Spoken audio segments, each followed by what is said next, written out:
ഇന്ന് എൻ്റെ പിറന്നാളാണെന്ന് കണക്കൂട്ടിയതുണ്ടാവാം. ഇന്നലെ ഡിഫറൻറ്റ് ആർട്സ് സെൻറ്ററിൻ്റെ ഡയറക്ടർമാരിൽ ഒരാളായ മോഹനേട്ടനെ നിങ്ങൾ വിളിക്കുന്നു മോഹൻകുമാർ. അദ്ദേഹം സിംഗപ്പൂരിലാണ്.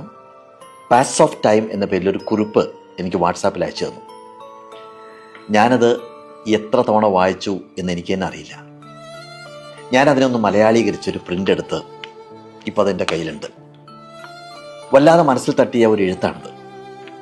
ഒറ്റ നോട്ടത്തിൽ ഓർക്കുന്ന ചില കാര്യങ്ങൾ നിങ്ങളോടൊന്ന് പങ്കുവെക്കണമെന്ന് എനിക്ക് തോന്നി. പ്രായം മനസ്സിനെ തളർത്തുന്നു എന്നുണ്ടെങ്കിൽ ഇതൊന്ന് കേൾക്കുന്നത് നല്ലതാണ്. കാലം നമ്മളെ മായ്ച്ചു കളയുകയല്ല, നമ്മുടെ മനോഭാവത്തെ പതുക്കെ പതുക്കെ മാറ്റിമറിച്ചു കൊണ്ടിരിക്കുകയാണെന്ന് മനസ്സിലാക്കാൻ ഇതൊന്ന് ഓർമ്മയിൽ സൂക്ഷിക്കുന്നത് നല്ലതാണ്. സാധാരണ നമ്മുടെ മക്കളും കൊച്ചുമക്കളും ഒക്കെ മാതാപിതാക്കളുടെ വയസ്സ് കണക്ക് കൂട്ടി ഓർമ്മിപ്പിച്ചു തുടങ്ങുന്നത് ഷഷ്ടിപൂർത്തി മുതലാണ്, അല്ലെ? 60 വയസ്സാവുമ്പോൾ.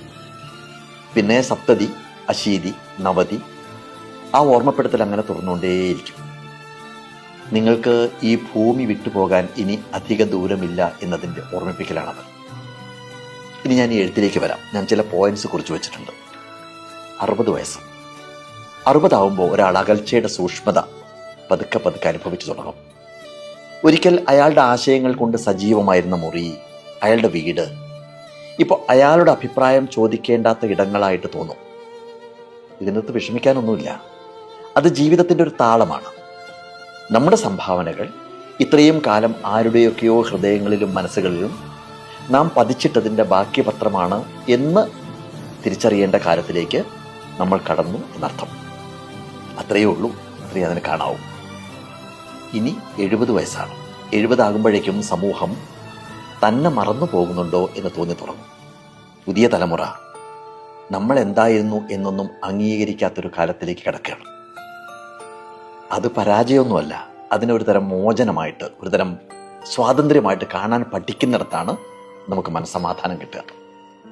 നമ്മുടെ ഉള്ളിലേക്ക് തന്നെ നോക്കാനും അഹംഭാവമൊക്കെ മാറ്റിവെച്ച് ഒരു തരം ശാന്തതയിലേക്ക് മാറി തുടങ്ങാനുള്ള സമയമാണത്. അതിനെ ഒരു തരം അനുഗ്രഹമായിട്ട് കാണാൻ കഴിഞ്ഞാൽ നമുക്ക് രക്ഷപ്പെടാം.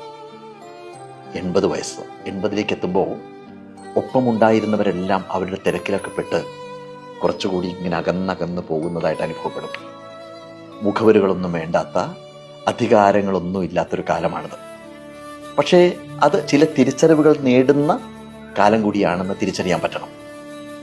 എവിടെയൊക്കെയാണ് യഥാർത്ഥ സ്നേഹം എന്ന് നമ്മൾ മനസ്സിലാക്കുന്നു. നമ്മുടെ മക്കൾ, നമ്മുടെ കൊച്ചുമക്കൾ, അവരെല്ലാം അവരുടെ ജീവിതവുമായിട്ട് മുന്നോട്ട് പോകുന്നു. പലരും തിരക്കിട്ട് ഓടുകയാണ്. നമുക്കെങ്ങോട്ടും പോകാനൊന്നുമില്ല.